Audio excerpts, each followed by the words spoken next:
اللہ عز و جل نے جب یہ کائنات بنائی تو بہت سے ستارے اور سیارے پیدا کیے۔ انہی میں ایک سیارہ زمین ہے۔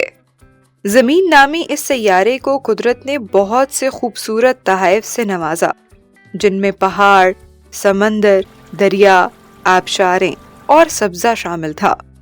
اس کے سینے میں بھی قدرت نے سونا، چاندی، ہیرے جواہرات اور قیمتی دھاتوں کے ڈھیروں ذخائر رکھ دیے۔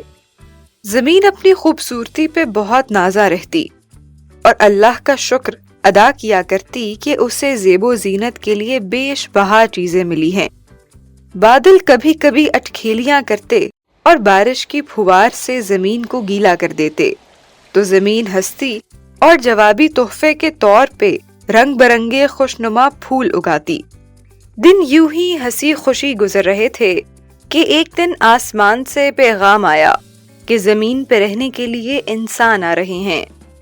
انسان قدرت کی ایک نئی مخلوق تھی اور سننے میں آیا تھا کہ دنیا کی تمام مخلوقات سے افضل اور بہتر ہے۔ اگر وہ قدرت کی بہترین مخلوق ہے تو مجھے بھی اس کے شایان شان استقبال کے لیے تیاریاں کرنی چاہیے اور اس کے آرام و سکون اور خوشی کا پورا خیال رکھنا چاہیے، زمین نے سوچا۔ اس نے تیاری کا نکارہ بجایا تو سب اس کام میں جٹ گئے۔ آسمان نے سبزے پہ اوس کے قطروں کا چھڑکاؤ کیا، مٹی نے سوندھی خوشبو جگائی، درخت پھلوں سے لد گئے، پھولوں نے رنگ برنگے لباس پہن لیے، دریا جھوم کے بہنے لگے، پہاڑوں نے ٹھنڈے میٹھے پانی کے چشموں کو راستہ دیا اور اس طرح پوری زمین دلہن کی طرح سج گئی۔ انسان زمین پہ آیا تو زمین کی خوبصورتی دیکھ کے حیران رہ گیا۔ زمین نے پہاڑوں کے غاروں میں اسے رہنے کی جگہ دی، درختوں نے اسے کھٹے میٹھے ذائقے دار پھل دیے، دریاؤں اور چشموں نے اسے پینے کے لیے شفاف پانی دیا۔ غرض پوری زمین انسان کی تواضع اور خدمت میں لگ گئی۔ انسان زمین کے وسائل کو استعمال کرنے لگا۔ اس نے غاروں سے نکل کر بستیاں آباد کیں، پھر دیہاتوں سے ہوتا ہوا شہر اور ملک بسانے لگا۔ اس نے پتھروں اور درختوں سے آگ جلانا بھی سیکھ لیا اور پہیے کی ایجاد سے ذرائع آمد و رفت بھی دستیاب ہو گئے۔ زمین بھی خوش تھی کہ انسان اس کے مخفی خزانے دریافت کرتا چلا جا رہا ہے۔ پھر 5 صدیاں قبل جب سائنسی دور کا آغاز ہوا تو زمین پہلے تو خوش ہوئی کہ اس سے تیل، گیس اور دیگر معدنیات کے استعمال کا رستہ کھلا، لیکن رفتہ رفتہ انسان کے دل میں لالچ پیدا ہونے لگا۔ انسانوں نے بڑی بڑی عمارتیں بنانے کے لیے زمین کی قدرتی شکل کو بگاڑنا شروع کر دیا۔ وہی درخت جو ان کی بھوک مٹانے اور انہیں سایہ دینے کے لیے ہر وقت تیار رہتے تھے، انسان انہیں بے دریغ کاٹنے لگا اور جنگلات کے جنگلات ختم کر دیے۔ کارخانوں کے دھوئیں اور غبار سے فضا آلودہ ہونے لگی۔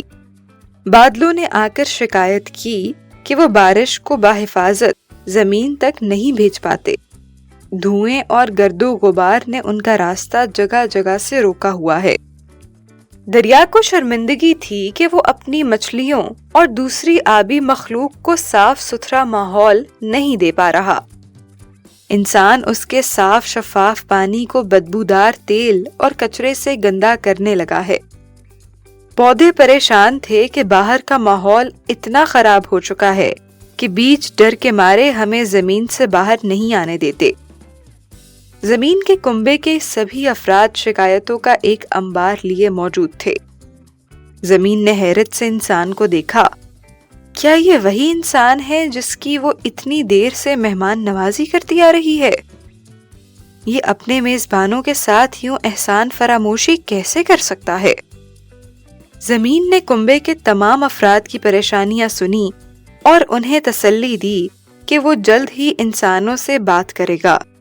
اس نے پہلے انسان کی توجہ ٹنڈ منڈ درختوں کی طرف کروائی کہ اگر وہ یوں ہی تیزی سے درخت کاٹتا رہا تو صرف اسے خوراک کی کمی نہیں ہوگی بلکہ سانس لینے کے لیے آکسیجن بھی نہیں ملے گی۔ چند انسانوں نے رک کر اس کی فریاد سنی اور درخت لگاؤ مہم پہ کام شروع کر دیا، لیکن اس کے باوجود زیادہ تر انسان ابھی بھی درخت کاٹنے میں لگے رہے۔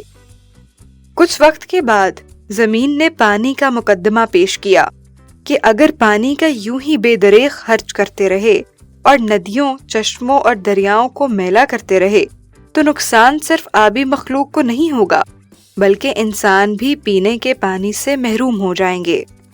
کچھ سمجھدار انسانوں نے یہ بات سنی اور اپنے گھروں کے اضافی کھلے نل بند کر دیے، اپنی فیکٹریوں کا آلودہ پانی صاف پانی سے الگ نکالنے لگے، لیکن ایک بڑی تعداد ابھی بھی غافل تھی۔ زمین نے اگلی شکایت ہوا کی طرف سے کی۔ ہوا نے دنیا کی سب مخلوقات کے سانس لینے کے لیے جو شفاف عناصر رکھے تھے انہیں انسان کی پھیلائی گندگی مسلسل آلودہ کر رہی تھی۔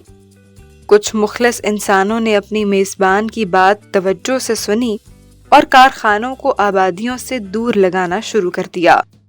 شور اور دھوئیں والی گاڑیوں کے بجائے سائیکلوں اور عوامی سواریوں کا استعمال بھی کرنے لگے، لیکن ایک کثیر تعداد اپنی پچھلی روش پر قائم رہی۔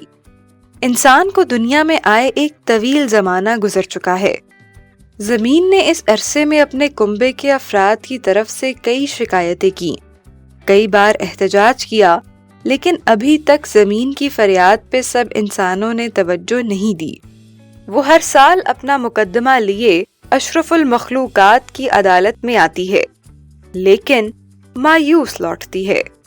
اگر زمین کسی دن تھک گئی اور اپنا مقدمہ لے کر آسمان کی عدالت میں پہنچ گئی تو قدرت کی سب سے افضل مخلوق کو بھاگنے کے لیے کہیں جگہ نہیں ملے گی۔